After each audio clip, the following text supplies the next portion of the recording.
নমস্কার, আমি পম্পা রয়। আমি 2024-এর ডাব্লিউবিপির একজন ক্যান্ডিডেট। আমি মাননীয় মুখ্যমন্ত্রী শ্রী শুভেন্দু অধিকারী মহাশয়কে বিনীত নিবেদন এবং আমার প্রণাম। স্যার, আমরা 2024-এ যে ডাব্লিউবিপি অ্যাপ্লাই করেছি সেটার পরীক্ষা এবং মাঠ এবং ইন্টারভিউ সবই কমপ্লিট, কিন্তু আমাদের মেরিট ঝুলে আছে।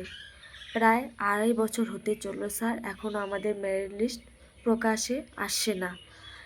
একটার পর একটা কেস করেই যাচ্ছে। এরা কারা করছে?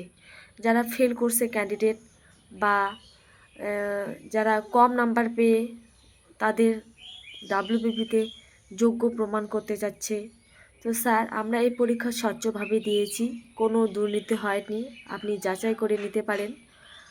স্যার, আপনার কাছে বিনীত আবেদন, আমরা অনেক ডিপ্রেশনে ভুগছি। আমরা গরিব ঘরের ছেলে মেয়ে, আমাদের দিকে মা বাবারা চেয়ে আছে, আমাদের ছোট থেকে অনেক কষ্ট করে পড়াশোনা করিয়েছে একটু সুখের মুখ দেখার জন্য। স্যার, আমরা ডিপ্রেশনে ভুগছি, বারবার বলতেছি। আমরা এভাবে বেশি দিন হলে সুইসাইড করতে বাধ্য হব। ফ্যামিলিতে আমরা একটা গ্রাম থেকে উঠে এসেছি, আমরা গ্রামে বিলং করি।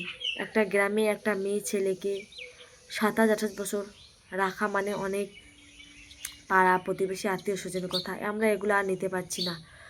আমাদের সঠিক ফল আমরা চাই। আমরা নিজের যোগ্যতায় পাশ করেছি, নিজের যোগ্যতায় পরীক্ষা দিয়ে কোনো দিন নিতে হয়নি। স্যার, আপনার কাছে বিনীত আবেদন, তাড়াতাড়ি আমাদের রেজাল্টটা বের করুন। আমরা একদম ভেঙে পড়ছি, কোনো কাজে মন আসে না, নতুন করে আমরা পড়তে পারছি না। স্যার, আমাদের মেরিট লিস্ট দিয়ে দিন। আমরা যদি পাশ করি তো করব, না করলে আমরা পরবর্তী এক্সামের জন্য প্রিপারেশন নেব। ধন্যবাদ স্যার, আপনি একটু আমাদের দিকে দেখবেন।